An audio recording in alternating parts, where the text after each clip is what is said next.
She's the chief global economist and strategist at Manulife. Frances, it's great to have you back. Are markets correct now to price out the odds of a half-point rate hike in September? Well, yes, and this is the point of the pause that I think is most important. In my forecast, I still have two more big rate hikes from this Fed, but 3 to 6 months from now, they are going to have plenty of data across a range of indicators, from inflation expectations to actual inflation to a breadth of global and domestic data that will give them cover for a pivot. Does that mean they're done in this cycle? Well, it depends a little bit on how some of this inflation data goes, but I would be pointing out that September right now, to me, is looking like a pause. So we have Treasury yields falling. We have the market marking down what it thinks the Fed will actually be able to do here. And at the same time, Frances, inflation expectations are not slipping that much today. We're off the highs, on the 5 or 10-year basis, but they're still at elevated levels. And I'm surprised that we're not seeing those drop more if we are expecting some kind of macro slowdown.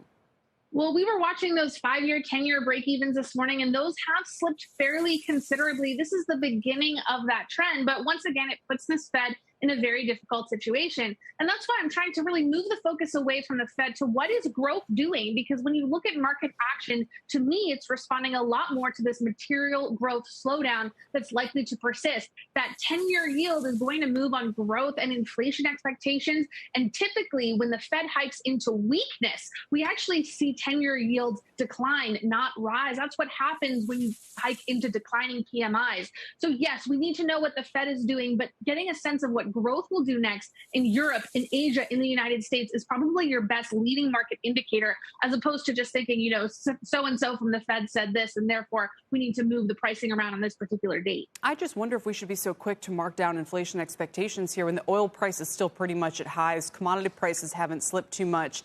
And back during the 70s, we had and especially the mid-70s, a pretty deep recession that didn't stop inflation. It kept accelerating throughout the decade. So are we so sure that we're going to be back to the pre-pandemic trend here so quickly?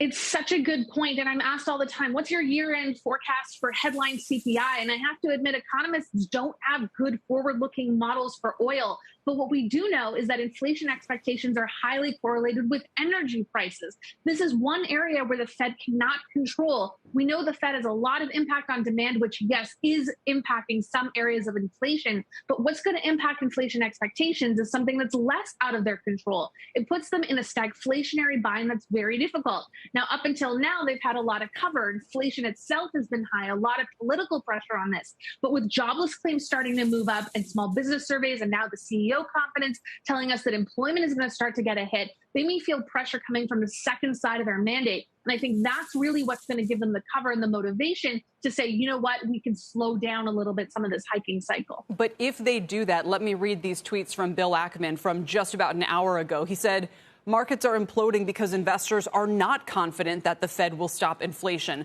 If the Fed doesn't do its job, the market will do the Fed's job. And he says that's what we're witnessing right now. He also said, how does this downward market spiral end? It ends when the Fed puts a line in the sand on inflation and says it will do whatever it takes and then demonstrates it's serious. What would your response be to that?